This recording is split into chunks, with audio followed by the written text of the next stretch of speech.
माननीय प्रधानमंत्री जी से संदेश के लिए आग्रह था। नमस्कार। देश के करोड़ों नागरिक कोरोना वैश्विक महामारी से बहुत बहादुरी से लड़ रहे हैं। आज जिन hi-tech state of the art testing facility का लॉन्च हुआ है, उससे पश्चिम बंगाल, महाराष्ट्र और उत्तर प्रदेश को कोरोना के खिलाफ लड़ाई में और ताकत मिलने वाली है। साथियों, दिल्ली एनसीआर, मुंबई और कोलकाता आर्थिक गतिविधियों के भी बड़े सेंटर हैं। यहां देश के लाखों युवा अपने कैरियर को, अपने सपनों को पूरा करने आते हैं। अब तीनों जगह टेस्ट की जो उपलब्ध कैपेसिटी है, उसमें 10,000 टेस्ट की कैपेसिटी और जुड़ने जा रही है। अब इन शहरों में टेस्ट और ज्यादा तेजी से हो सकेंगे। एक अच्छी बात यह भी है कि ये हाईटेक लैब्स सिर्फ कोरोना टेस्टिंग तक ही सीमित रहने वाली नहीं है, और ये बात बहुत महत्वपूर्ण है। भविष्य में हेपेटाइटिस बी और सी, एचआईवी, डेंगू सहित अनेक बीमारियों की टेस्टिंग के लिए भी इन लैब्स में सुविधा उपलब्ध कराई जाएगी। ऐसी व्यवस्थाएं तैयार करने के लिए Indian council of medical research ICMR और उससे जुड़े दूसरी संस्थाओं से सभी साथियों को भी मैं बहुत बहुत बधाई देता हूं। साथियों, देश में जिस तरह सही समय पर सही फैसले लिए गए, आज उसी का परिणाम है कि भारत अन्य देशों के मुकाबले काफी संभली हुई स्थिति में है। आज हमारे देश में कोरोना से होने वाली मृत्यु बड़े बड़े देशों के मुकाबले काफी कम है।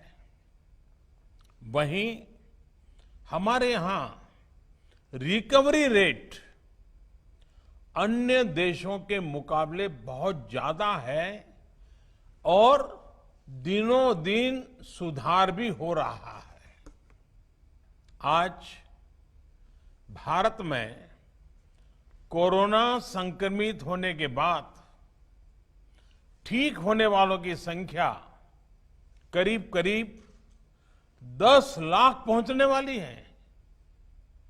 साथियों, कोरोना के खिलाफ इस बड़ी और लंबी लड़ाई के लिए सबसे महत्वपूर्ण था कि देश में तेजी के साथ कोरोना स्पेसिफिक हेल्थ इंफ्रास्ट्रक्चर का निर्माण हो।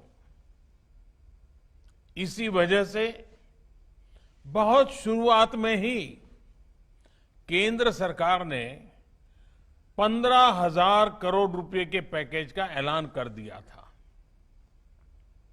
आइसोलेशन सेंटर हो, कोविड स्पेशल हॉस्पिटल हो, टेस्टिंग, ट्रेसिंग और ट्रैकिंग से जुड़ा नेटवर्क हो, भारत ने बहुत ही तेज गति से अपनी क्षमताओं का विस्तार किया। आज भारत में 11,000 से ज्यादा कोविड फैसिलिटीज हैं, 11 लाख से ज्यादा आइसोलेशन बेड्स हैं। साथियों, जनवरी में हमारे पास कोरोना के टेस्ट के लिए जहां मात्र एक सेंटर था, आज करीब 1300 लैब्स पूरे देश में काम कर रही है।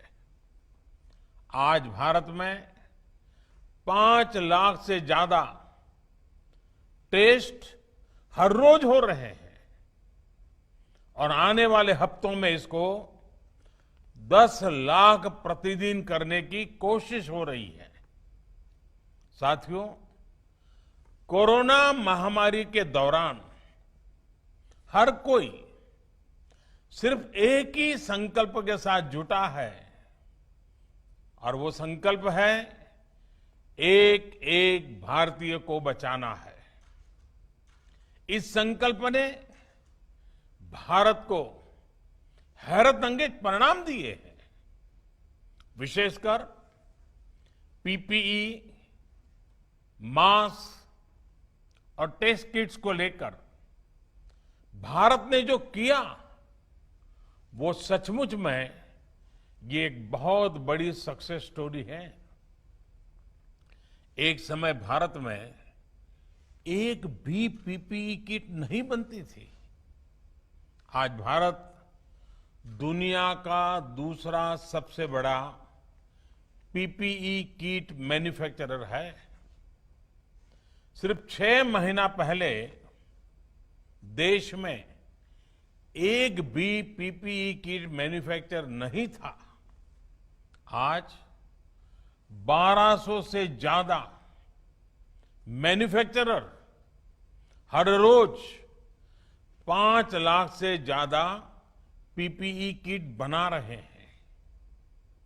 एक समय भारत N95 मास्क भी बाहर से ही मंगवाता था। आज भारत में 3 लाख से ज्यादा N95 मास्क हर रोज बन रहे हैं। एक समय था जब भारत वेंटिलेटर्स के लिए भी दूसरे देशों पर निर्भर था। आज भारत में हर साल 3 लाख वेंटिलेटर बनाने की प्रोडक्शन कैपेसिटी विकसित हो चुकी है। इस दौरान मेडिकल ऑक्सीजन सिलेंडर्स के प्रोडक्शन में भी काफी मात्रा में वृद्धि की गई है। सभी के इन सामूहिक प्रयासों की वजह से आज न सिर्फ लोगों का जीवन बच रहा है, बल्कि जो चीजें हम आयात करते थे, अब देश उनका एक्सपोर्टर बनने जा रहा है। साथियों, इतने कम समय में इतना बड़ा फिजिकल इंफ्रास्ट्रक्चर खड़ा करना कितनी बड़ी चुनौती रही है, इससे भी आप भली भांति परिचित है। एक और बड़ा चैलेंज था कोरोना के खिलाफ लड़ाई के लिए देश में ह्यूमन रिसोर्स को तैयार करना। जितने कम समय में हमारे पैरामेडिक्स, आशा वर्कर्स, एएनएम, आंगनवाड़ी और दूसरे हेल्थ और सिविल वर्कर्स को ट्रेन किया गया, वो भी अभूतपूर्व है। आज अगर भारत की कोरोना से लड़ाई को देखकर दुनिया अचंभित है, बड़ी बड़ी आशंकाएं गलत साबित हो रही हैं, तो उसका एक बड़ा कारण हमारे ये फुट सोल्जर भी है। साथियों, कोरोना के खिलाफ लड़ाई में आज हम उस स्थिति पर आ पहुंच चुके हैं जहां हमारे पास जागरूकता की कमी नहीं है। साइंटिफिक डेटा का विस्तार हो रहा है, संसाधन भी बढ़ रहे हैं। अब हमें राज्य के स्तर पर, जिला, ब्लॉक और गांव के स्तर पर डिमांड और सप्लाई के मैनेजमेंट को और चुस्त दुरुस्त करना है, मजबूत करना है। हमें मिलकर नया हेल्थ इंफ्रास्ट्रक्चर तैयार करना ही है, जो हमारे पास गांव-गांव में सरकारी और प्राइवेट डिस्पेंसरीज हैं, क्लिनिक हैं, उनको ज्यादा सक्षम भी बनाना है। ये हमें इसलिए भी करना है ताकि हमारे गांवों में कोरोना से लड़ाई कमजोर न पड़े। अभी तक गांवों ने इसमें बहुत अच्छा प्रदर्शन किया है और इसके साथ ही हमें इस बात का ध्यान रखना है कि हमारे कोरोना योद्धा किसी तरह की थकान का शिकार न हो। हमें नए और रिटायर्ड जो भी प्रोफेशनल्स इस सेवा के लिए आगे आना चाहते हैं, ऐसे प्रोफेशनल्स को हेल्थ सिस्टम से जोड़ने के लिए भी लगातार काम करना होगा। साथियों, आने वाले समय में बहुत सारे त्योहार आने वाले हैं। हमारी ये उत्सव उल्लास का कारण बने, लोगों में संक्रमण न फैले, इसके लिए हमें हर सावधानी रखनी है। हमें ये भी देखते रहना होगा कि उत्सव के इस समय में गरीब परिवारों को परेशानी ना हो। प्रधानमंत्री गरीब कल्याण अन्न योजना का लाभ हर गरीब परिवार तक समय पर पहुंचे, हमें ये भी सुनिश्चित करना है। साथियों, हमारे देश के टैलेंटेड वैज्ञानिक कोरोना वैक्सीन के लिए तेजी से काम कर रहे हैं, लेकिन जब तक कोई प्रभावी दवा या वैक्सीन नहीं बनती, तब तक मास्क, 2 गज की दूरी, हैंड सैनिटाइजेशन की हमारा एकमात्र विकल्प है, एक प्रकार से एकमात्र हथियार है। हमें खुद भी बचना है और घर में छोटी बड़ी आयु के सभी परिजनों को भी बचाना है। मुझे विश्वास है कि कोरोना के खिलाफ लड़ाई हम सभी मिलकर लड़ेंगे भी और जीतेंगे भी।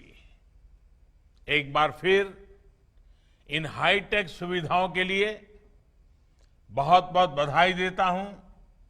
आप सबका भी हृदय से बहुत बहुत आभार व्यक्त करता हूं।